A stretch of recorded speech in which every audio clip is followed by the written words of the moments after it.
I've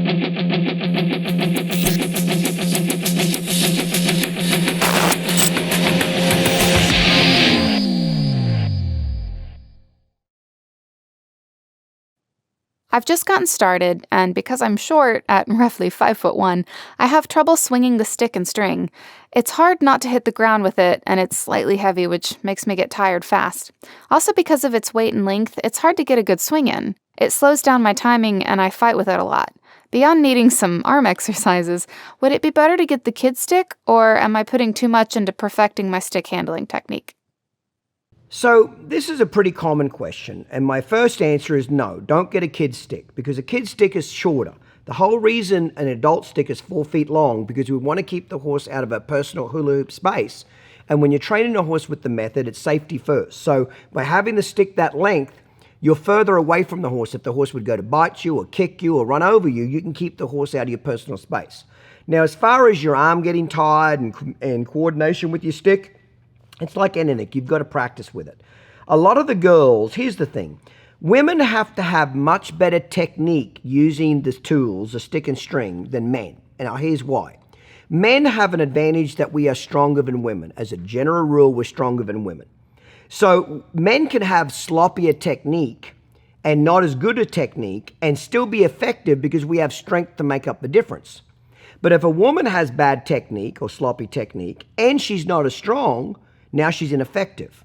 So ladies, you don't have a choice except to be extremely proficient with your tools, because you can't be lazy like men. Men, we can rely on our strength to get us by.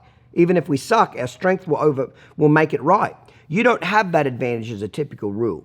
So what I've done over the years with a lot of the girls that didn't have a lot of arm strength or wrist strength is I got a piece of steel the same length as a stick, and it's about 1 inch thick. It's called sucker rod. They use it a lot in Texas on fences and things, but it's basically a solid piece of steel, 1 inch thick, the same length as a stick.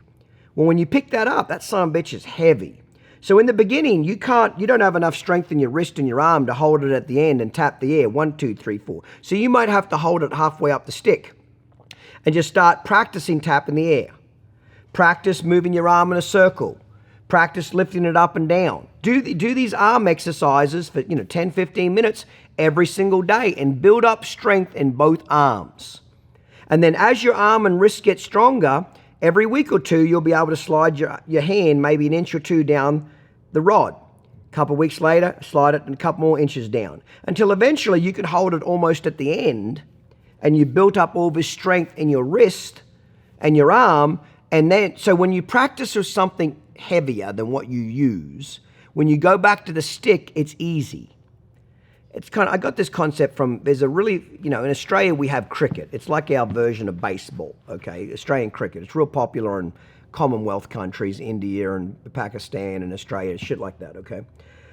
So there was a real famous cricket player, I don't know, back in the 50s or 60s, sometime long ago, I don't remember what decade, but a long time ago.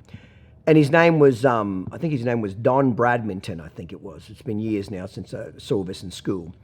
Anyway, he was Australia's most famous cricketer.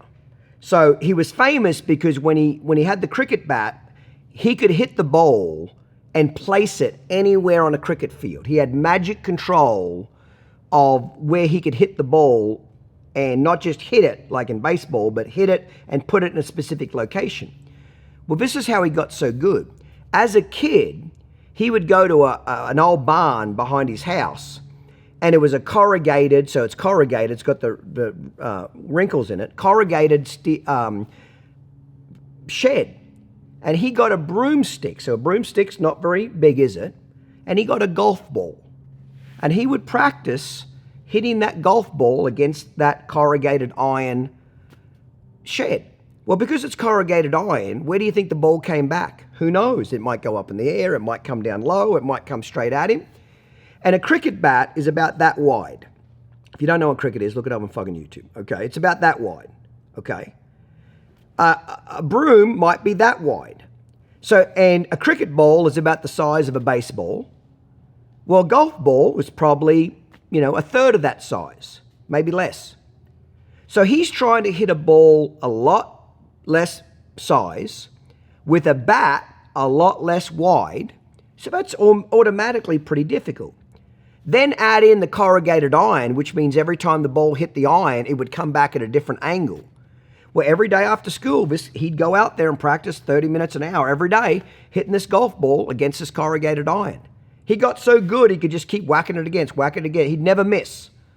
So then when he got into a cricket game, and he had a bat this wide, with a ball this big, how easy do you think that was for him to hit when he's practicing with something way harder? It was very easy. And that was the secret to how he got to be Australia's most famous cricketer, is that he practiced with something more difficult as a kid for hours, hundreds of hours. Well, that's why I tell you, don't practice with your stick to pick up your arm strength, lady, and your wrist strength. See, the stick's not just in your arm, it's your wrist, it's your tendon. Practice with something heavier.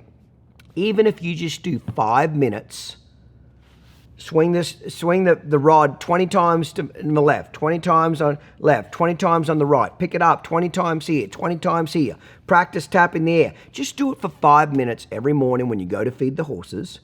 And you'll be shocked in 30 days' time when you pick up that stick, my stick that I sell, how light it is, how easy it is to use.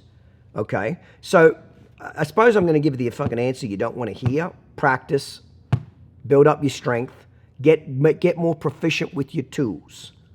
Okay? That'd be what I'd say to do. I've done that with hundreds of girls that came through my academy, and 2 things happened.